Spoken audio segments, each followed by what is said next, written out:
Korean Challenge Day 5. Ga, ka, ka. Ga is gawi.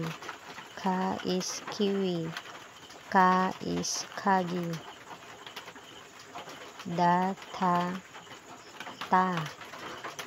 Da is dari. Ta is TV. Ta is hority.